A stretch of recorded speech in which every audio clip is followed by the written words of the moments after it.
Hey guys, Assalamualaikum. It's me Nina and welcome back to Nina Story. Untuk video kali ni, Nina akan ceritakan tentang orang yang hilang tapi tak pernah dijumpai sampai sekarang. Sebenarnya memang susah lah nak teka kan apa yang terjadi sebenarnya dekat mangsa-mangsa yang hilang ni. Nak pula kalau diorang tu kan macam tiba-tiba menghilang, tak ada punca, tak ada sebab, tahu-tahu je dah tak ada, dah hilang. Diorang ni kena culik ke ataupun memang sengaja melarikan diri. Even melibatkan pihak berkuasa pun, kes diorang ni masih lagi tak boleh nak diselesaikan. Salah satu kes famous yang terjadi dekat Malaysia ni pun masih tak dapat diselesaikan sampai hari ni. So macam biasa, sebelum Nina mulakan cerita, apa kata korang subscribe dulu di bawah sebagai tanda korang support channel Nina. And so without wasting any time, let's get started.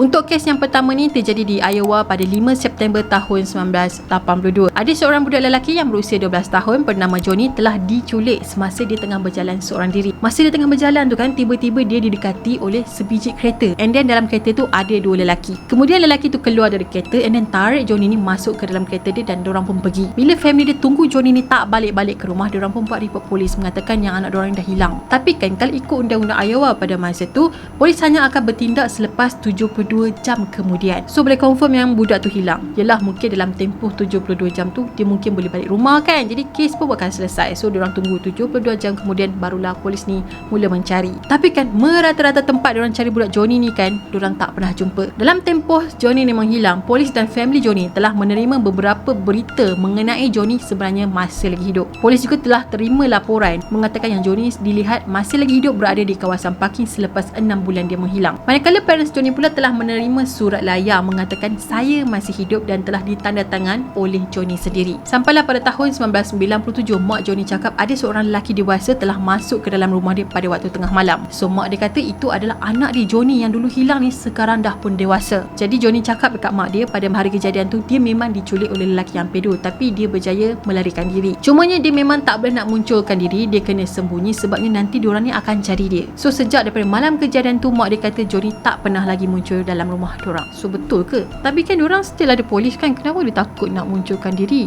Ataupun sebenarnya dia dah pun mati tapi tu orang lain atau orang yang saja-saja nak perkenakan mak dia kan?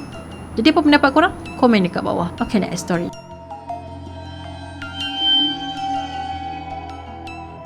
Kes yang kedua ni dipercayai hilang kerana melarikan diri. Tapi benda ni cuma teori lah dan tak ada bukti kukuh mengatakan yang dia memang melarikan diri. Tapi apapun, kehilangan dia memang sangat-sangatlah misteri. Cerita yang kedua ni tentang Lauren yang berusia 14 tahun telah menghilangkan diri dari rumah dia yang terletak di Manchester, Amerika pada 27 April tahun 1980. Masa tu Lauren ni tinggal bersama-sama dengan ibu dia di sebuah apartmen. Pada hari kejadian tu, mak Lauren memang tak dekat rumah lah sebabnya dia keluar dating dengan boyfriend dia. So malam tu Lauren ni pun jemputlah dua orang kawan dia, seorang lelaki dan juga seorang perempuan untuk lepak dekat rumah dia.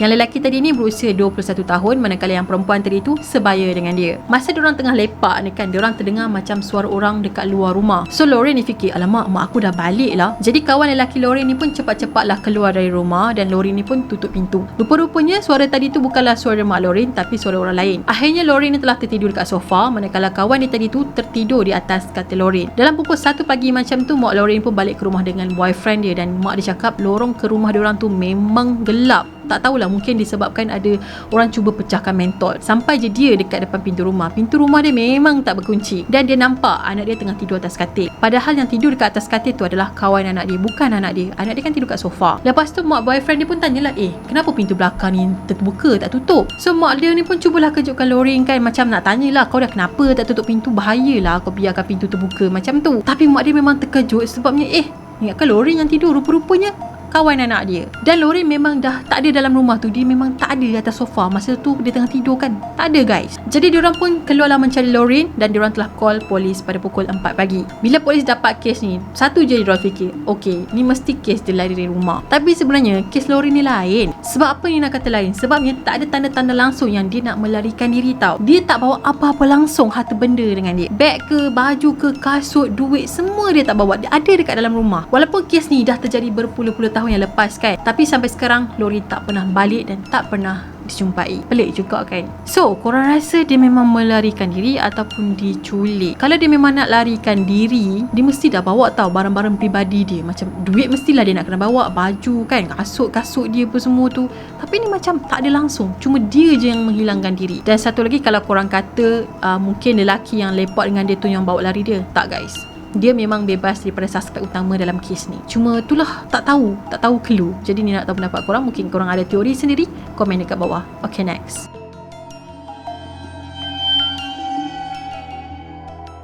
Untuk cerita yang ketiga ni terjadi dekat Malaysia 2 tahun yang lepas. Seorang pembaca berita yang bernama Zalina Azman, usia 58 tahun pada masa tu, telah dilaporkan hilang dari rumah dia yang terletak di Shah Alam pada November tahun 2021. So siapa je tak kenal dia kan? Kalau korang dulu tengok TV3, korang mesti cam dia. Dia adalah seorang pembaca berita yang talented, berwibawa, pandai, tapi akhirnya dihilang macam tu je. Pada 29 November tahun 2021 tu kan, polis telah menerima report daripada seorang lelaki, iaitu anak dia, mengatakan yang mak dia hilang. Anak dia sebenarnya dah call mak dia ni dah banyak kali dah, sejak 24 November lagi. Dia call mak dia pun sebenarnya dia nak beritahu yang atuk diorang ni dah masuk hospital sebab sakit. Tapi dia macam pelik lah, kenapa dia call tapi mak dia tak pernah angkat. Sampailah pada 29 hari bulan tu, dia dengan pakcik dia pun baliklah ke rumah diorang ni dekat Shah Alam. Bila diorang sampai dekat situ, diorang memang nampak kereta mak dia memang ada dekat rumah. Tapi bila diorang masuk dalam rumah, tak ada siapa-siapa. Lagipun barang-barang dalam rumah ni macam agak berselerak sikit. Sebelum Zalina dilaporkan hilang, dia memang tinggal dekat rumah dia tu seorang diri. Tapi yang peliknya, barang-barang peribadi dia masih ada kat rumah. Contohnya macam IC, lesen, kad bank, kad kredit, kunci kereta, cash, memang ada dekat rumah. So kemanakah Zalina ni menghilang? Macam-macam cara yang dibuat untuk menjejak Zalina, tapi sampai sekarang masih tak ada berita. Polis juga telah menghebahkan kes ni kepada orang awam, in case kalau ada siapa-siapa yang ternampak Zalina ni, bolehlah buat report. So sampai tahun 2023 ni masih belum ada khabar yang menggembirakan tentang Zalina. Ni pun sebenarnya salah satu kes yang Nina rasa sangat misteri, sebab tak tahulah kan apa yang menyebabkan dia tiba-tiba menghilang kan. Kalau dia melarikan diri, mestilah dia akan bawa IC, bawa kad bank, apa semua tu kan. Tapi ini tak, dia je yang hilang. Okay, apa pun kita mengharapkan yang Puan Zalina ni akan kembali lagi suatu hari nanti, insyaAllah. Okay, next story.